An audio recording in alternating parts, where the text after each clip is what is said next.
Hi, I'm Jesse Tyler Ferguson with Backstage, reporting from Backstage. Back to you.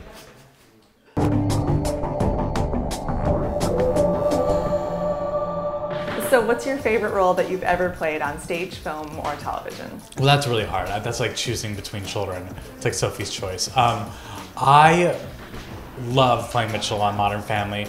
I have a great affinity for Leaf Coney Bear and Spelling Bee because I think I got to create that character from the ground up.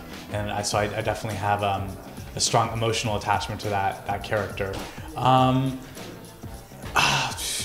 but I mean, I loved also I did a play in New York called The Most Fabulous Story Ever Told, a Paul Rudnick play, and I adored doing that. It was a very short run for me because I came in as a replacement, so I only got to do it for 5 weeks, so I kind of didn't really get to experience the full run of that show, so I've always mourned the loss of that character. I played Adam, if anyone knows the piece.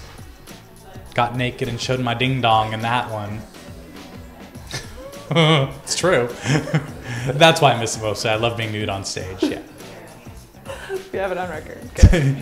How about a dream role? Do you have a role that you would love to play? I've just recently dipped my toe into the Shakespeare world. I've been able to do a little bit of Shakespeare in the Park in New York, and I would love to explore more classical roles. I would love to do some Moliere. I would love to do some Chekhov. I would love to do one of the Dromios in Comedy of Errors, or maybe both of them if that's possible. I'm kind of into like rediscovering some of that classical material and making it more relevant. I just did a production of Merchant of Venice in New York with Al Pacino, and I felt like I didn't know the piece before, but it felt like a very rediscovered new piece of theater, and it was really exciting that something so old could be brought back to life and made so new again. So that was really thrilling, and I'd like to do more of that stuff.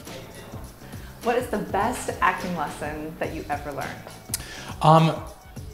Mary Testa, when I was doing On the Town, I flubbed my lines once on stage. Not only flubbed, I forgot my lyrics. The whole orchestra kept playing, and I just stood on stage with like a deer in headlights. I just let the music go by. I was terrified. I was so upset at the end of the number. The first opportunity I had to leave the stage, I locked myself into my dressing room and I cried. And Mary Testa, she comes up to me and she goes, "Listen, that's gonna happen to you more times than once. It's gonna happen many more times. It's a rite of passage for being an actor." And then she told me the story where she was at the Hollywood Bowl and she was singing Lady as a Tramp, and in front of many more people than I was performing for that night, she sang the lyrics. She gets too hungry for dinner at 8. She gets too hungry for dinner at 8. She gets too hungry for that dinner at 8, and that is why the lady is a tramp. And so I was like, listen, if Mary Testa, who I greatly admire, can F up in front of that many people, then I certainly can't beat myself up for having a human moment and forgetting my lyrics. And then, I heard that Cherry Jones forgot her whole role. Basically, she had to do half of Doubt with the script in hand once because she just had a total brain freeze and couldn't remember any of her lines. And so I think that's the best piece of advice, that actors are human. Live theater is a very visceral thing, and those moments make it exciting and make it what it is. That's why live theater is live theater. And that was going to be my last question. What would be your best advice for the actors reading Backstage?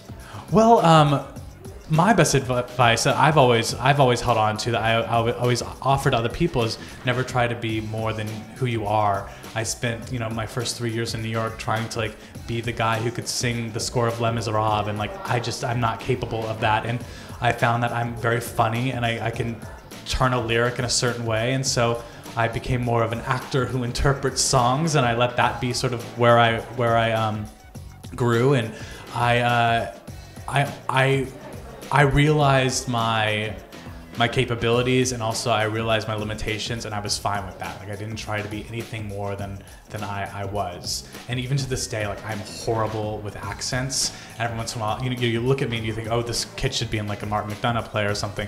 And I have a horrible Irish accent, and everything I do ends up sounding kind of like everything sounds like Indian at the end, after I've done it for long enough, and it's just awful. And so I finally said, you know what, I'm not good at that.